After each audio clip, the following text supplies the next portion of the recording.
Le yen japonais, il est vraiment au cœur d'une tempête en ce moment. On parle quand même de la 4e économie mondiale, qui est dans la tourmente. Et ça, attention, les ondes de choc, elles pourraient bien se faire sentir un peu partout sur les marchés. Alors aujourd'hui, on va décortiquer tout ça pour comprendre pourquoi tout est en train de basculer. Alors qu'est-ce qui se passe exactement? Eh bien, la réponse, elle se trouve dans une convergence assez rare de 3 grands facteurs. D'un côté, on a une économie qui patine, qui n'arrive pas à redécoller. Ensuite, une banque centrale qui tente un virage, mais un virage historique. Et pour couronner le tout, une scène politique en pleine ébullition. Allez, on va explorer chacun de ces points pour bien comprendre la situation. Imaginez un peu, ces 3 forces, l'économie, la politique monétaire et la politique tout court, eh bien elles tirent le Japon dans des directions complètement opposées. C'est un peu comme un bras de fer à 3. Le résultat, une situation super imprévisible où la moindre petite décision peut avoir des conséquences vraiment énormes. Bon, on va commencer par la base, le socle de tout ça, l'économie. Il faut savoir que pendant des décennies, le Japon a lutté contre la stagnation. On a bien cru à un moment à un redémarrage, mais franchement, la reprise actuelle, elle est loin, très loin d'être assurée. D'ailleurs, si on regarde les chiffres les plus récents, ils sont sans appel. L'économie japonaise s'est de nouveau contractée. Encore. C'était au 3e trimestre 2025. Et cette rechute, elle vient d'où? Principalement d'une grosse frilosité des entreprises, qui n'investissent pas beaucoup, et puis d'une confiance des consommateurs qui est, elle, carrément au plus bas. Et ce qui est vraiment inquiétant là-dedans, c'est que le problème vient de l'antérieur.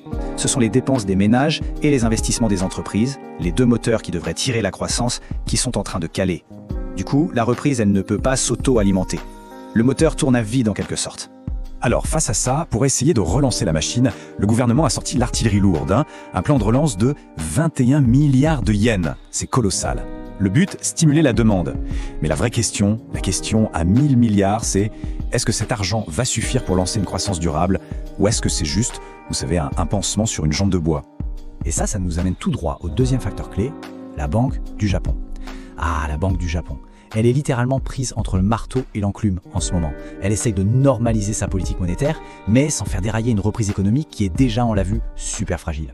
Imaginez, pendant des décennies, on a eu des taux d'intérêt proches de 0 pour lutter contre la déflation. Et là, d'un coup, la Banque du Japon entame un virage à 180 degrés. C'est une étape, oui, absolument nécessaire pour maîtriser l'inflation qui revient, sauf que le risque, il est immense. Si on resserre la vis trop vite, eh bien on pourrait tout simplement étouffer la croissance dans l'œuf. D'ailleurs, le gouverneur de la banque, Kazuo Ueda, l'a très bien résumé lui-même. En gros, il dit qu'il faut trouver un équilibre quasi impossible, maîtriser l'inflation, mais sans tuer la reprise. C'est un vrai numéro d'équilibriste. Et c'est évidemment beaucoup plus facile à dire qu'à faire. Alors forcément, avec tous ces signaux contradictoires de la Banque centrale, eh bien, ça a provoqué de véritables montagnes russes sur le marché des changes. Le yen a été secoué, les investisseurs du monde entier, ils sont suspendus aux lèvres de la banque, ils essaient de deviner la prochaine décision. Et ça rend le yen extrêmement volatile. Alors, une des grandes raisons de la faiblesse du yen, c'est une stratégie bien connue des financiers, le fameux carry trade. C'est assez simple à comprendre en fait. Les investisseurs empruntent des masses de yens parce que ça ne coûte presque rien avec les taux très bas, et ensuite ils placent cet argent dans des devises qui rapportent plus, comme le dollar. Le résultat mécanique de tout ça, ça crée une pression constante vers le bas sur la valeur du yen. Et ça se voit très bien ici. Le yen a carrément chuté jusqu'à un plus bas historique de 161 points $, avant de rebondir d'un coup. Et attention, ce sursaut, il n'est pas anodin du tout. Il a été provoqué par des rumeurs persistantes, comme quoi le gouvernement japonais pourrait intervenir directement sur le marché pour soutenir sa monnaie. Parce que toute cette volatilité, ce n'est pas juste des chiffres sur un écran, ça a des conséquences bien réelles. Un yen qui prend force, même un tout petit peu, ça pénalise tout de suite les géants de l'exportation comme Toyota ou Sony. Leurs produits deviennent plus chers à l'étranger, c'est logique.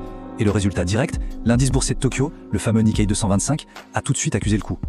Et là, comme si le tableau n'était pas déjà assez compliqué, le 3e et dernier facteur est entré en scène, et avec fracas, la politique.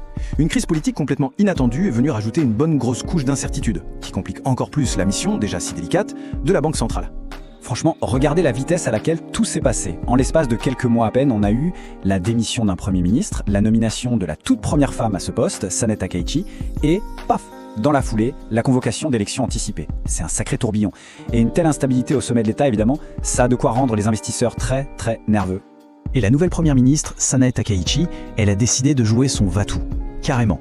Elle a mis son avenir politique sur la table, en promettant de démissionner sur le champ si sa coalition ne gagne pas une majorité claire. C'est un pari personnel, à très haut risque, qui vient ajouter une dose massive d'incertitude à une équation économique déjà bien compliquée. Alors, on se retrouve avec un conflit direct. D'un côté, on a la Banque du Japon qui doit absolument resserrer sa politique pour stabiliser le yen. Et de l'autre, on a un gouvernement qui, pour gagner des élections, pourrait être très tenté par des dépenses un peu populistes.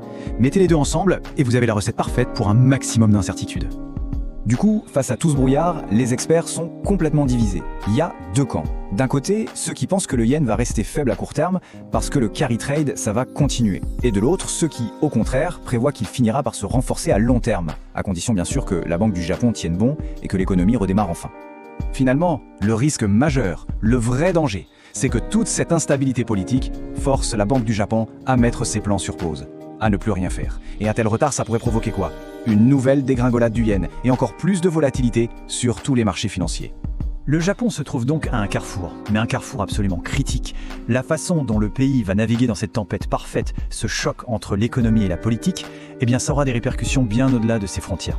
L'année qui vient, elle sera sans l'ombre d'un doute déterminante pour son avenir, et peut-être aussi pour celui de l'économie mondiale.